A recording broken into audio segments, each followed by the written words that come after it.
E32 Hindi प्रशिक्षु रूई क्वारियर। Desk पर बैठी एक महिला ने कहा, हमने आपके अनुरोध पर विचार किया है और इसे स्वीकार कर लिया है, जैसा कि हमने आपको बताया था। आपके द्वारा अनुरोधित सामान जल्द ही आ जाएगा। रूई ने दूसरी तरफ से केवल सिर हिलाया। धन्यवाद। शाया प्लेन्स नेस्टेड मिशन को स्वीकार किए हुए उन्हें 1 सप्ताह हो चुका था। उन्होंने पारिस्थितिकी और पर्यावरण मंत्रालय के कमीशन विभाग को कुछ वस्तुओं के लिए अनुरोध दायर किया था, जब वे अंततः जानवर से निपटने की योजना लेकर आए थे। आमतौर पर क्लाइंट से मदद मांगना गैर पेशेवर माना जाता था। हालांकि मंत्रालय कोई साधारण क्लाइंट नहीं था, बल्कि एक सहयोगी था। ये कैनरियन मार्शल कन्वेनेंट की बदौलत था, जिसने पारिस्थितिकी और पर्यावरण मंत्रालय और मार्शल यूनियन और उसके मार्शल कलाकारों के बीच सहयोग की शर्तों को निर्दिष्ट किया था।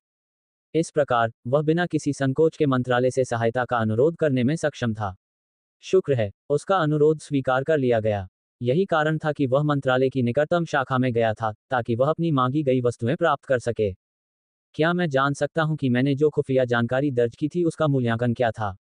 रूई ने पूछा। यह समझना काफी मददगार होगा कि वास्तविक विशेषज्ञ मेरे द्वारा दर्ज किए गए डेटा और मेरे द्वारा दी गई परिकल्पना के बारे में क्या सोचते हैं। आपके व्यक्तिगत बयान में इतनी सूक्ष्मता और विश्लेषण देखकर हमें आश्चर्य हुआ, जबकि आप इस क्षेत्र के विशेषज्ञ नहीं हैं। उसने उत्सुकता से उत्तर दिया। फिर भी आपका विश्लेषण काफी वैध और ठोस था, हालांकि इसमें कुछ खामियां थीं, लेकिन सबूत अच्छी तरह से प्रलेखित हैं और समग्र कथा का समर्थन करते हैं। रूई ने सिर हिलाया। अगर पारिस्थितिकी और पर्यावरण मंत्रालय परिकल्पना को स्वीकार करता, तो संभवतः उसे तैयार करते समय उसने कोई बड़ी गलती नहीं की होती। अब उसे बस अपनी योजना को क्रियान्वित करना था। Ads by PubFuture. हम आपकी रणनीति के परिणाम में काफी रुचि रखते हैं, ये टोही करने का एक नया तरीका है। उसने कहा, हम आपको शुभकामनाएं देते हैं। धन्यवाद, रूई ने कहा और अपनी मांगी हुई वस्तुएं ले लीं। ठीक है, मैं विदा लेता हूं। वह मंत्रालय के अधिकारी के कार्यालय से निकलकर शाया मैदानों में वापस जाने के लिए निकल पड़ा। वह इस योजना के बारे में अपने मन में बहुत अच्छा महसूस कर रहा था और इस रात इसे आजमाने के लिए बेताब था। उसने बैग पर नजर डाली, उसे सावधानी से पकड़ा, इस बात से चिंतित था कि उसके अंदर क्या है। विस्फोटक। नवंबर LBJNN। यह उनकी शानदार योजना थी। उनके हथियार में बड़े बक्से में बड़ी संख्या में समयबद्ध विस्फोटक थे, जिन्हें उन्होंने पारिस्थितिकी और पर्यावरण मंत्रालय से मंगवाया था, लगभग 30 छोटे श्रेणी के विस्फोटक। ये विस्फोटक कैसे काम करते हैं? रूई को नहीं पता था, और सच कहूं तो उसे इसकी परवाह भी नहीं थी। उसे बस इस बात की परवाह थी कि वह इसका अपने फायदे के लिए कैसे इस्तेमाल कर सकता है। जब वह सोच रहा था कि उसके मिशन का लक्ष्य उससे बचने में कितना अच्छा था, तो उसे एहसास हुआ कि वह इसका फायदा उठा सकता है। उसे याद आया कि सिर्फ उसके भागने की वजह से ही इतनी भूकंपीय विकिरणें पैदा हुई थीं कि वह जानवर तुरंत डरकर भाग गया। Ads by PubFuture. इस समय यह एक अविश्वसनीय अभिशाप था। अब वह अपने उद्देश्यों को पूरा करने के लिए इस गुण का दोहन करके इसे एक वरदान में बदलना चाहता था। विचार सरल था, यदि तीव्र भूकंपीय विकिरण जानवर को दूर रखता है, तो वह इस तथ्य का उपयोग उसके शिकार स्थानों और लक्ष्यों को सीमित करने के लिए कर सकता है। वह इसका उपयोग उसे उस शिकार लक्ष्य की ओर जाने के लिए प्रेरित करने के लिए कर सकता था, जिसकी ओर रूई उसे ले जाना चाहता था। वह इन विस्फोटकों को शिया मैदानों में विभिन्न स्थानों पर रखकर तथा शाम होते ही उन्हें एक एक करके विस्फोट करने का समय निर्धारित करके ऐसा कर सकता था। सबसे महत्वपूर्ण बात थी उनकी स्थिति। रूई को उन्हें शाया मैदान के पार इस तरह से रखना था कि शिकार के सभी स्थानों पर विस्फोटक लगे हों, सिवाय उस स्थान के जिसके लिए वह घात लगाए बैठा होगा। जैसे ही उसके मिशन के लक्ष्य का शिकार करने का समय शुरू होने वाला था, विस्फोटकों में तेजी से विस्फोट होने लगा। इससे कई दिशाओं से बहुत ज्यादा भूकंपीय विकिरण उत्पन्न होगा। हालांकि जानवर यह नहीं जान पाएगा कि भूकंपीय विकिरण विस्फोटकों के कारण हुआ था। ये बहुत संभावना थी कि जानवर भारी भूकंपीय विकिरण को अन्य शिकारियों की उपस्थिति के रूप में समझेगा, जिन्होंने एक को छोड़कर सभी स्थानों पर कब्जा कर लिया था। एक भी विस्फोटक के बिना शिकार करने का एकमात्र स्थान वह स्थान था जहां रूई इंतजार कर रही होगी। जानवर की भूकंपीय समझ के अनुसार, यह एकमात्र ऐसा स्थान होगा जहां शाकाहारी जानवरों के झुंड घास चर रहे होंगे और उस क्षेत्र में एक भी शिकारी नहीं था। प्रतिस्पर्धा से बचने की इसकी प्रवृत्ति को देखते हुए, रूई को पूरा विश्वास था कि यदि उसकी परिकल्पना सही थी, तो ये जानवर निश्चित रूप से हिरणों और हिरन का शिकार करने के लिए वहां आएगा। रूई को इस योजना पर पूरा भरोसा था। अगर यह योजना कामयाब नहीं भी हुई तो भी यह उसके मिशन के लक्ष्य के बारे में उसके सिद्धांत को गलत साबित करके उसे नई जानकारी देगी। हालांकि रूई को यह बात समझ में नहीं आई कि यह योजना पूरी तरह विफल हो जाएगी। उसने भविष्यवाणी की कि कम से कम आंशिक सफलता तो मिलेगी ही। उसने विस्फोटकों को करीब 1 मीटर गहराई में गाड़ते हुए शाया मैदानों के चारों ओर दौड़ने का इरादा किया था। वह इसे बहुत कम गहराई में नहीं गाड़ सकता था, अन्यथा विस्फोटकों की बहुत अधिक ऊर्जा हवा में बर्बाद हो जाती। वह इसे बहुत गहराई में नहीं गाड़ सकता था, अन्यथा जानवर की भूकंपीय संवेदना आसानी से पता लगा लेती कि भूकंपीय विकिरण का स्रोत जमीन के ऊपर किसी शिकारी से नहीं था। 1 मीटर की गहराई इतनी थी कि जानवर को सचेत करने के लिए पर्याप्त ऊर्जा बनी रहे, जबकि यह इतनी उथली भी थी कि अन्य शिकारियों को इसके कारण के रूप में खारिज नहीं किया जा सकता था। बेशक रूई ने सहज रूप से इसका अनुमान लगाया था, लेकिन उसे नहीं लगा कि यह इष्टतम ऊंचाई से बहुत दूर था। जैसे ही वह अपनी योजना के बारे में सोच रहा था, वह पहले ही शाया मैदानों में पहुंच चुका था। उसने क्षितिज पर फैले मैदानों के खूबसूरत विस्तार को देखा। इस बार उसकी आंखें सिकुड़ गईं। इस बार मैं तुम्हें पकड़ लूंगा। रूई ने अगले कुछ घंटे विस्फोटकों को सही स्थानों पर रखने में बिताए। उन्हें विस्फोटकों को सही स्थानों पर रखने में बहुत सटीक और सटीक होना था। अगर वह उन्हें बेतरतीब ढंग से इधर उधर फेंकता, तो शायद जानवर शिकार करने के लिए आने का जोखिम ही न उठाता। उसने सभी विस्फोटकों को शिकार के इलाकों के दूसरी तरफ शाया मैदानों के हृदय स्थल से दूर, अंदर की तरफ पंक्तिबद्ध करके रख दिया। इससे ऐसा लगेगा कि बहुत दूर के शिकारी दूसरी तरफ से प्रत्येक शिकार क्षेत्र की ओर आ रहे हैं। ये सभी विस्फोटक उस शिकार क्षेत्र से बहुत दूर रखे गए थे, जहां रूई जानवर को भी ले जाना चाहता था, ताकि यह सुनिश्चित हो सके कि वे जानवर को वहां जाने से न रोक सके जहां वह जाना चाहता था। इस योजना के लिए थोड़ी किस्मत की जरूरत थी। रूई को चरने के लिए बड़ी संख्या में हिरणों या हिरन के झुंड की जरूरत थी, जहां उसने कोई विस्फोटक नहीं रखा था, जहां वह अपने मिशन के लक्ष्य को छिपाना, लुभाना और घात लगाना चाहता था। विस्फोटक रखने के बाद उसके पास समय से पहले 3 घंटे बचे थे। उसने एक बार फिर अपनी योजना पर विचार किया। सबसे पहले मुझे उस क्षेत्र में हिरणों और हिरन का झुंड ढूंढना होगा जहां मैंने शाम होने से पहले कोई विस्फोटक नहीं रखा है। वह पहले की तरह शाम ढलने के बाद ऐसा नहीं कर सकता था, क्योंकि तब तक प्राणी निस्संदेह जाग चुका होता था और सक्रिय हो चुका होता था। अगर वह प्राणी के जागने और सतर्क होने के बाद कोई प्रशिक्षु स्तर की तकनीक इस्तेमाल करता, तो वह तुरंत उसे पहचान लेता और उस सामान्य क्षेत्र से बच जाता जिसमें वह था। और वह संभवतः बिना किसी प्रशिक्षु स्तर की तकनीक के दूर तक यात्रा नहीं कर सकता था। इस प्रकार आदर्श रूप से उसे उस स्थान पर हिरणों का कम से कम एक झुंड तो ढूंढ लेना चाहिए था, जहां वह जानवर को फुसलाने की योजना बना रहा था। यदि वहां एक से अधिक हिरण थे, तो उसे संभवतः उन्हें इकट्ठा करना चाहिए था या उनमें से सबसे बड़े झुंड पर नजर रखनी चाहिए थी। Ads by PubFuture. शुरू में उनका इरादा सिर्फ खुफिया जानकारी हासिल करने का था। हालांकि मार्शल यूनियन और पारिस्थितिकी और पर्यावरण मंत्रालय ने पहले ही पुष्टि कर दी थी कि दूसरे उद्देश्य की कठिनाई, जानवर का विनाश, मार्शल यूनियन द्वारा शुरू में निर्धारित कठिनाई ग्रेड के भीतर था। सभी सबूतों की समीक्षा करने के बाद वे इस निष्कर्ष पर पहुंचे थे कि भले ही ग्रेड 5 मार्शल आर्टिस्ट जानवर को भागने से पहले खत्म करने में सफल न हो पाए, लेकिन वे कम से कम मार्शल आर्टिस्ट के खिलाफ लड़ाई में अपनी जान बचाने के लिए पर्याप्त मजबूत थे। और अगर वे गलत थे, तो ठीक है, वह एक मार्शल आर्टिस्ट का जीवन था। हर मार्शल आर्टिस्ट जानता था कि मार्शल वर्ल्ड में अपने मार्शल पथ पर चलने का मतलब जोखिम भरा जीवन है, उनसे ये सब सहने की उम्मीद की जाती थी। जब रूई को इस निर्णय की सूचना मिली तो उसे अपनी योजना में थोड़ा परिवर्तन करना पड़ा और स्वयं को संभावित युद्ध के लिए तैयार करना पड़ा। फिर भी पहला उद्देश्य प्राथमिकता लेता है। रूई उठ गया। शाम होने में ज्यादा समय नहीं था। उसे सूरज डूबने से पहले एक झुंड, सबसे बड़ा झुंड ढूंढना था और जानवर के सक्रिय होने से पहले उनका पीछा करना शुरू करना था। ऐसा होने में उसे ज्यादा समय नहीं लगा। पिछले हफ्ते में शाया मैदानों के भूकंपीय विकिरण से उसकी परिचितता काफी बढ़ गई थी और वह शाकाहारी जानवरों के झुंडों का पता लगाने में ज्यादा कुशल हो गया था। उसने तुरंत झुंड की ओर दौड़ना शुरू कर दिया, लेकिन किसी भी प्रशिक्षु स्तर की तकनीक का उपयोग करने से परहेज किया। हालांकि जानवर के सक्रिय होने में अभी भी कुछ समय था, रूई बिल्कुल भी जोखिम नहीं लेना चाहता था। उसे नहीं लगा कि मंत्रालय विस्फोटकों के एक और सेट के अनुरोध को स्वीकार करेगा। जब वह एक बड़े झुंड के सामने आया तो उसने अपनी गति धीमी कर दी। सौभाग्य से उस क्षेत्र में हिरन का यह एकमात्र बड़ा झुंड था जो उसकी योजना के लिए एकदम उपयुक्त था। इस बार जमीन पर लेटने के बजाय वह एक छोटे गगनचुंबी इमारत के आकार के एक विशाल पत्थर के ऊपर बैठ गया और ऊपर से झुंड को देखता रहा। सामान्य शिकारियों के खिलाफ जो सामान्य इंद्रियों पर निर्भर थे, यह एक बुरा निर्णय हो सकता था, लेकिन भूकंपीय भावना वाले जानवर के खिलाफ ये सबसे अच्छा विकल्प था। उनके द्वारा उत्पादित भूकंपीय विकिरण को विशाल चट्टान से होकर गुजरना पड़ता था और उसके बाद ही जमीन से होकर गुजरना पड़ता था, जिससे रीडिंग काफी हद तक दब जाती थी और विकृत हो जाती थी। भले ही भूकंपीय विकिरण और स्रोत का स्थान बहुत हद तक महसूस किया जा सकता था, लेकिन डेटा को सटीक रूप से व्याख्या करना बहुत कठिन हो गया। यह उनके भूकंपीय मानचित्रण की कमियों में से एक था। अब अंततः सब कुछ ठीक हो गया था और शाम हो गई थी। जानवर शिकार पर था। रूई सतर्कता से तनावग्रस्त हो गया और उसने अपनी सारी इंद्रियों को त्याग कर अपना पूरा ध्यान जानवर पर केंद्रित कर लिया। वह कुछ भी चूकना नहीं चाहता था। उसने अपनी जेब घड़ी पर नजर डाली। अब किसी भी समय अचानक उनकी भूकंपीय संवेदना ने शाया मैदानों में जमीन पर कई झटकों को महसूस किया। रूई मुस्कुराया। विस्फोटक ठीक उसी समय फटे थे जब उसने उन्हें फटने के लिए कहा था। उसने सबसे बाहरी विस्फोटकों को भीतरी विस्फोटकों से पहले फटने के लिए समय निर्धारित किया था। उसके भूकंपीय मानचित्रण में ऐसा लग रहा था मानो विशालकाय जीव एक एक करके बड़े बड़े कदम उठा रहे थे, जैसे वे शिया मैदानों के विभिन्न चरागाह क्षेत्रों की ओर बढ़ रहे हों। ये बिल्कुल वैसा ही था जैसा रूई का इरादा था। उसने विस्फोटकों को इस तरह से रखा था और उनका समय इस तरह से निर्धारित किया था कि कोई भी भूकंपीय इंद्रिय ये सोच ले कि भूकंपीय ध्वनियां बड़े डरावने दानवों के कारण उत्पन्न हुई थीं। इसके अलावा सभी दिशाओं में सिवाय एक दिशा के, जिस दिशा में रूई थी। अगर प्राणी को इन विशाल विस्फोटों से बचना था तो उसके पास रूई के स्थान पर जाने के अलावा कोई विकल्प नहीं था। जैसे ही विस्फोटकों का विस्फोट समाप्त हुआ, रूई ने एक तीव्र भूकंपीय संकेत को शिया मैदानों के मध्य से कहीं से अविश्वसनीय रूप से उच्च गति से अपने स्थान की ओर बढ़ते हुए देखा।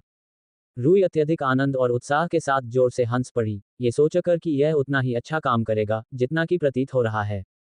वह शांत हो गया, अपना संयम वापस पा लिया और उठकर अपने आप को तैयार किया।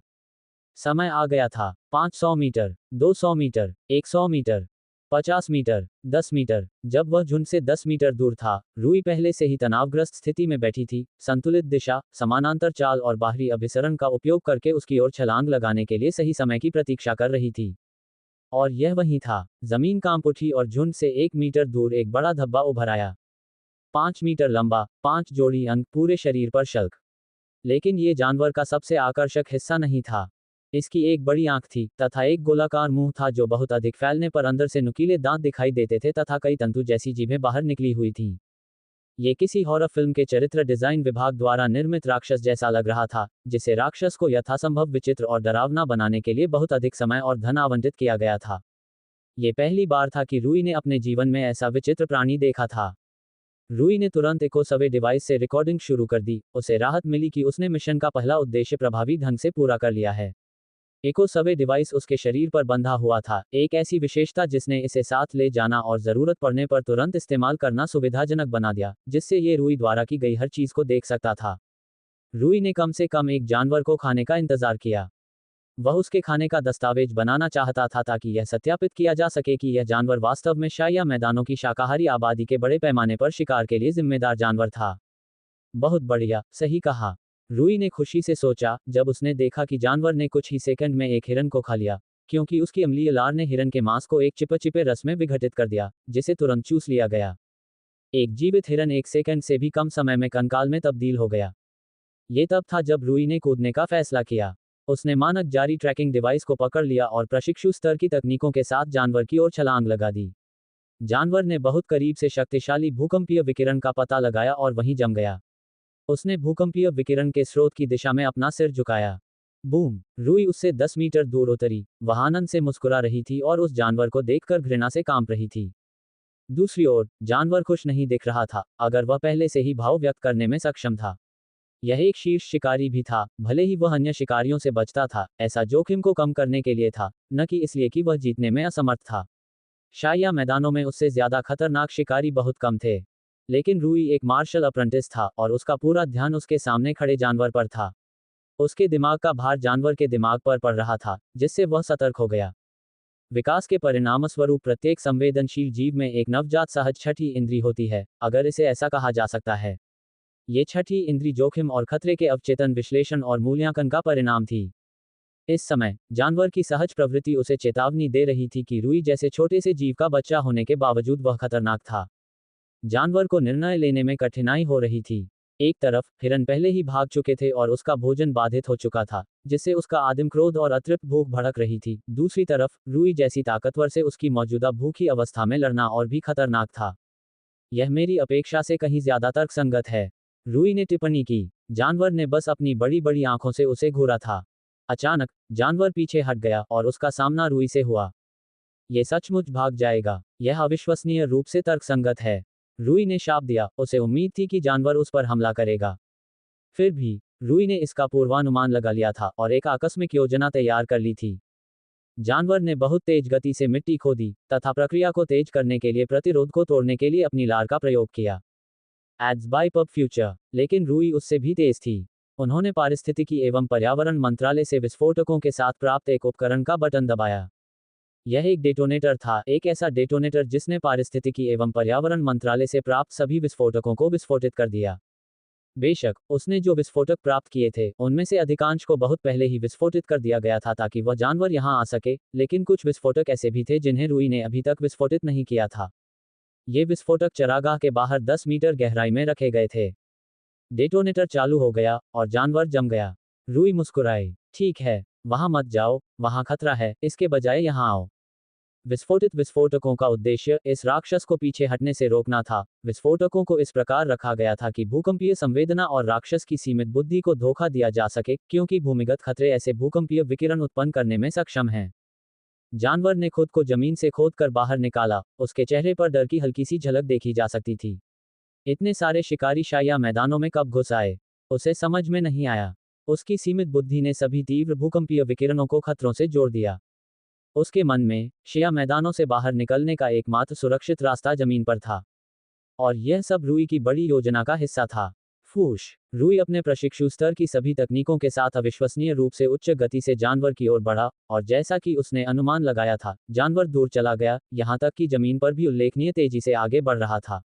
लेकिन उतनी तेज नहीं जितनी भूमिगत थी, और उतनी तेज भी नहीं जितनी रूई थी। उन्होंने तुरंत ही उस जानवर को पकड़ लिया और मार्शल यूनियन तथा मंत्रालय द्वारा उपलब्ध कराए गए मानक टोही ट्रैकर से उस पर टैग लगा दिया। उन्होंने पहले ऐसा इसलिए नहीं किया था क्योंकि उन्हें यकीन नहीं था कि जब जानवर खुदाई शुरू करने के बाद भागने का प्रयास करेगा तो ट्रैकर बरकरार रहेगा, क्योंकि उन्होंने मान लिया था कि ट्रैकर निश्चित रूप से उच्च तीव्रता वाले भूमिगत कठोर कार्य के लिए नहीं बनाया गया है। लेकिन अब चूंकि यह जानवर भूमि को घेरने वाले अजीब भूमिगत शिकारियों के डर से भूमि पर भाग रहा था, इसलिए ट्रैकर लगाने में कोई समस्या नहीं थी। शिकार शुरू हो गया है, रूई ने मुस्कुराते हुए कहा, क्योंकि वह जानवर का पीछा कर रहा था। शिकार वास्तव में शुरू हो गया था। रूई ने जानवर के भागने के बाद उसके पीछे दौड़ लगाई और तुरंत उसके पास पहुंच गया। जमीन पर पहुंचकर वह तेज था। वह जानवर के बगल में चक्कर लगाता रहा। बूम! उसने उसकी तरफ एक शक्तिशाली प्रहार किया। रोआर! जानवर गुस्से में चिल्लाया और अपने मुंह और अंगों से रूई पर हमला करने के लिए मुड़ा। रूई के पास बचने के अलावा कोई विकल्प नहीं था। इसके कई कारण थे। जानवर की अम्लीय लार बहुत शक्तिशाली थी। उसकी प्रशिक्षु स्तर की कोई भी तकनीक उसे झेलने के लिए पर्याप्त नहीं थी। वे उस तरह के संक्षारक हमलों से बचाव करने से पूरी तरह दूर थे। उसने अपनी पूरी एकाग्रता के साथ ध्यान केंद्रित किया क्योंकि वह जानवर के काटने और जीभ के वार और पंजे के झटकों से बच रहा था। शुक्र है कि इसका आक्रमण जटिल या पेचीदा नहीं था। इसमें प्राथमिक आक्रमण पैटर्न थे जिन्हें यह बार बार दोहराता था। इसने कभी भी किसी रणनीति या रणनीति का उपयोग नहीं किया, और इसके आक्रमण में बिल्कुल भी लचीलापन और बहुमुखीपन नहीं था। यह अपेक्षित था। आखिरकार, यह एक मांसाहारी जानवर था जिसकी भूख बहुत ज्यादा थी। हालांकि यह कभी कभी सतर्क लगता था, लेकिन यह एक बुद्धिमान प्राणी नहीं था और अपनी कमियों और इच्छाओं का गुलाम था। इसके अलावा, अभी, यह एक बुरी मनोवैज्ञानिक स्थिति में था। भूख, क्रोध और भय ने इसके पहले से ही आदिम निर्णय को धुंधला कर दिया था। जहां तक रूई का सवाल है, उसने इसके बावजूद सावधानी से लड़ाई लड़ी। ऐसा इसलिए था क्योंकि वॉइड एल्गोरिदम अपनी सामान्य स्तर की प्रभावशीलता के साथ काम नहीं कर रहा था, जहां तक कि पूर्वानुमान और प्रतिनिगमन क्षमताएं थीं। बेशक, इसका कारण कोई रहस्य नहीं था। वॉइड एल्गोरिदम इंसानों के लिए बनाया गया था, जानवर इसकी इच्छित उपयोगिता और दायरे से बाहर थे। बेशक, ऐसा नहीं था कि इसमें कोई ओवरलैप नहीं था। बस इतना था कि वॉइड एल्गोरिदम का लक्ष्य इंसान से जितना दूर था, यह उतना ही कम प्रभावी था। अभी, वॉइड एल्गोरिदम लगभग 29% प्रभावशीलता पर काम कर रहा था। ऐसा इसलिए था क्योंकि पूर्वानुमान और प्रति निष्कर्षात्मक उपायों का सबसे प्राथमिक स्तर काफी सार्वभौमिक था। दूरी और गुरुत्वाकर्षण का केंद्र सार्वभौमिक चर थे जो निस्संदेह लगभग सभी जीवन रूपों के लिए युद्ध से जुड़े थे। लेकिन उच्च स्तर जो विशेष रूप से मनुष्यों में अधिक परिष्कृत डेटा विज्ञान अनुसंधान के आधार पर सिस्टम को नियोजित करते थे, जो रूई ने अतीत में किए थे, लागू नहीं थे। वॉइड एल्गोरिदम के इन उच्चतर भागों को रूई के लिए युद्ध में लागू करना बहुत कठिन था। वह आमतौर पर अधिकांश समय से लागू करने में असमर्थ था। फिर भी, रूई को कुछ लाभ अवश्य प्राप्त हुए। ब्लिंक, बैम! उसने फ्लोइंग कैनन और आउटर कन्वर्जेंस का संयोजन लॉन्च किया। यह उसके सबसे शक्तिशाली हमलों में से एक था। प्रहार में इतनी ताकत थी कि इसने प्राणी के शल्कों का एक सेट तोड़ दिया और उसके नीचे उजागर मांस पर प्रहार किया।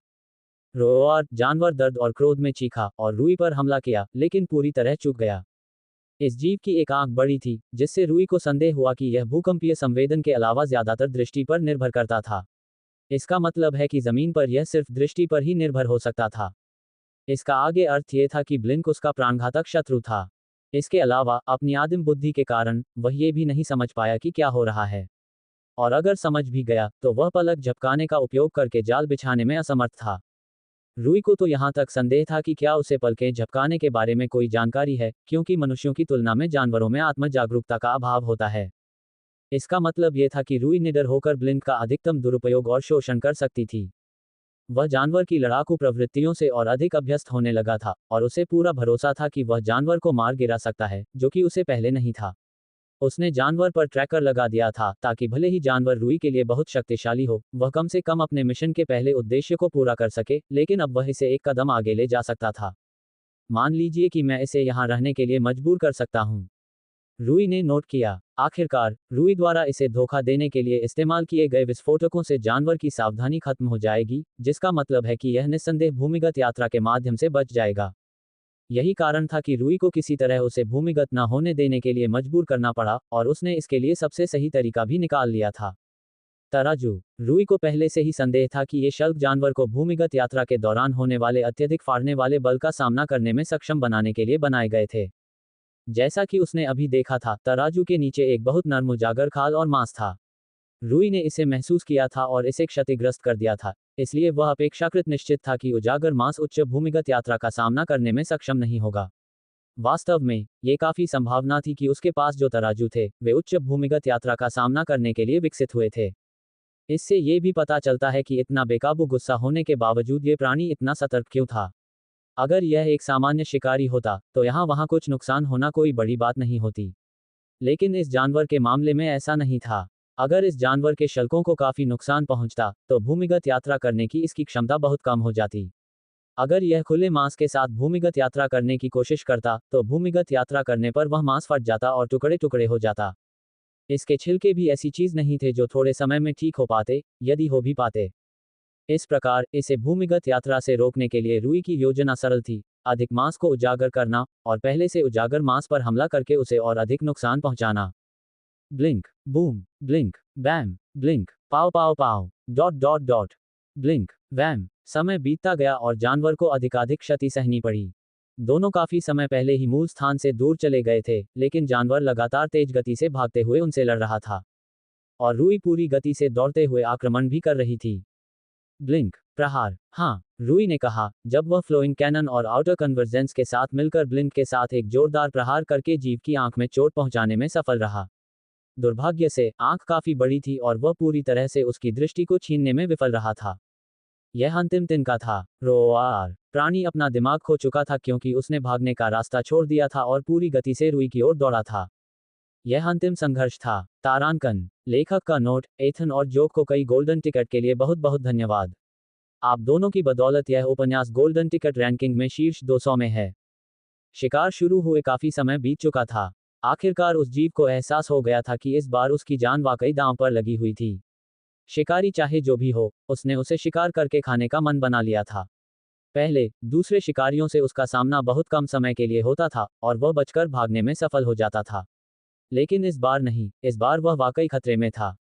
उसने अपने प्रतिद्वंद्वी से जमीन पर भागने और बचने की सारी उम्मीदें छोड़ दी। मानव लड़का बहुत तेज था और उसका मांस इतना क्षतिग्रस्त और खुला हुआ था कि वह जमीन के नीचे खुदाई नहीं कर सकता था। उसने लड़के पर खुद को फेंक दिया ताकि उसकी जान ले सके। दूसरी ओर, रूई को ऐसा होने के बाद बहुत ज्यादा दबाव महसूस हुआ। एक ऐसे जानवर से लड़ना ज्यादा डरावना था जो अपने दिमाग और शरीर के हर हिस्से का इस्तेमाल सिर्फ आपको मारने के लिए करता था, बजाय इसके कि वह भाग जाए और आत्मरक्षा में वापस लड़े। दोनों परिदृश्य कठिनाई के दो अलग अलग स्तरों पर थे। यद्यपि बाद वाला परिदृश्य आसान था, परंतु पहला परिदृश्य आसान नहीं था। ये तभी होगा जब मैं इसका सीधा मुकाबला करने का फैसला करूंगा, रूई ने सोचा, और वह पीछे हट गया। इसके जवाब में रूई ने एक बहुत ही सरल रणनीति अपनाई। बस दूर रहो। वह प्राणी रूई से धीमा था और पहले से ही क्षतिग्रस्त और खून बह रहा था। तेज होने के कारण रूई आसानी से यह सुनिश्चित कर सकता था कि जानवर हमेशा उससे बहुत दूर रहे और उसे नुकसान न पहुंचाए। उसने पूरी ताकत से उसका पीछा किया, फिर भी वह रूई से पीछे रह गया। प्रकृति की क्रूरता ऐसी थी कि सबसे योग्य व्यक्ति ही जीवित रह पाता था। वह लड़ते हुए नीचे नहीं गिर सकती थी, वह रूई पर पंजा मारने के लिए भी संघर्ष करती हुई नीचे गिर जाती थी। या तो रूई ने सोचा, कम से कम नवंबर LBJNN कुचलना। तमाम बाधाओं के बावजूद जीव ने एक बार फिर खुदाई शुरू कर दी। उसने मिट्टी खोदी और निगल ली, उसे तेजी से बाहर निकाला और बहुत तेजी से जमीन के अंदर पहुंच गया। क्या? रूई घबरा गई। ये भूमिगत क्यों जा रहा था? इस समय रूई ने इसे इतना नुकसान पहुंचाया था कि यह किसी भी लंबी दूरी की भूमिगत यात्रा को सहन करने में सक्षम नहीं होना चाहिए। रूई तैयार हो गया और उसने सिस्मिक मैपिंग को पूरी तरह सक्रिय कर दिया तथा जानवर का पीछा करने और उसका पता लगाने के लिए प्रशिक्षु स्तर की अपनी तकनीकों को तैयार कर लिया। फिर भी उसके बाद जो कुछ उसने महसूस किया उससे उसके पसीने छूट गए। वह प्राणी भाग नहीं रहा था, वह सीधे उसकी ओर बढ़ रहा था। रूई का चेहरा पीला पड़ गया क्योंकि उसे समझ में आ गया था कि वह प्राणी क्या कर रहा है। उस समय भूमिगत यात्रा करना वास्तव में बहुत खतरनाक था, लेकिन लड़के से लड़ना तो और भी बुरा था। इसमें मौत निश्चित थी। वह बिना खून बहाए भूमिगत होकर दूर तक यात्रा करने में असमर्थ था। बचकर निकलना तो दूर की बात थी, लेकिन क्या होगा अगर उसे दूर तक यात्रा करने की जरूरत न हो? लड़का सिर्फ 5 मीटर की दूरी पर था। अगर वह भूमिगत यात्रा करके उस तक पहुंच सकता और उसके मांस को गला कर सकता, तो शायद वह लंबे समय तक जीवित रह सकता। भाड़ में जाओ, रूई ने शाप दिया। यह उसकी तरफ से एक संसाधनपूर्ण योजना थी। उसने पहले ही अपनी सारी ताकत लगाकर उसे मारने का संकल्प ले लिया था, लेकिन वह उसे मारने के लिए अपनी सारी ताकत, जिसमें उसका स्वास्थ्य भी शामिल था, बलिदान करने को तैयार नहीं था। ये बुरा था, क्योंकि अब रूई ने अपना सबसे बड़ा लाभ खो दिया था, उसकी बेहतरीन गति। यह एक ऐसा लाभ था जो उसे प्राणी को अपनी शर्तों पर लड़ने के लिए मजबूर करने की अनुमति देता था। वह चुन सकता था कि कब प्राणी से भिड़ना है और कब अलग होना है। खैर, अब और नहीं। रूई ने खुद को एक कठिन लड़ाई के लिए तैयार किया क्योंकि सिस्मिक मैपिंग ने महसूस किया कि एक बहुत बड़ा गुस्साया हुआ भूमिगत मांस का ढेर उसे मारने के लिए दौड़ रहा है।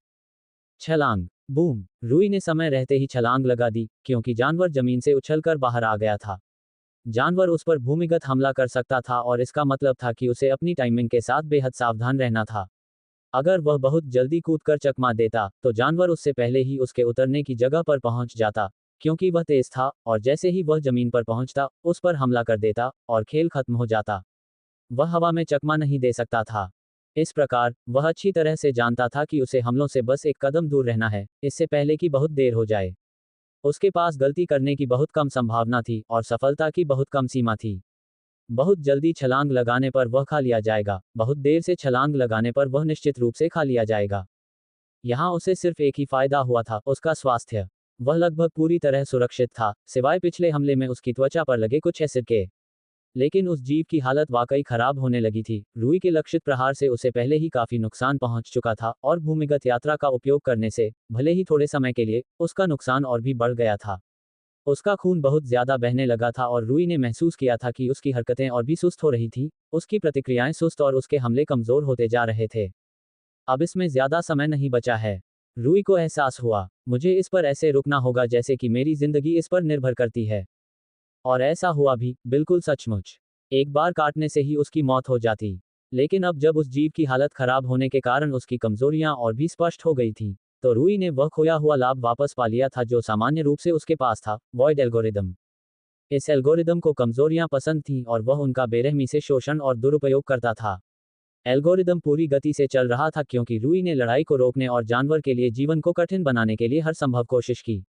वह पेड़ों पर भी चढ़ गया और एक पेड़ से दूसरे पेड़ पर छलांग लगाने लगा। फिर भी, जानवर, भूमिगत होने के कारण, पेड़ों को उखाड़ने में सक्षम था, जिससे वह आश्चर्यचकित था। लड़ाई जारी रही, रूई ने गलतियां की। हर बार उस पर थोड़ा सा एसिड छिड़का गया, जिससे उसकी त्वचा खराब हो गई। शुक्र है कि इससे उसके शरीर को कोई नुकसान नहीं पहुंचा और उसकी युद्ध क्षमता पर कोई असर नहीं पड़ा। रोआर। जानवर चीखा, जैसे ही वह जमीन से उछला। हूश। रूई ने एक बार फिर मौत के मुंह से बचकर निकल गया, एक बार भी अपनी नजर उस जीव से नहीं हटाई।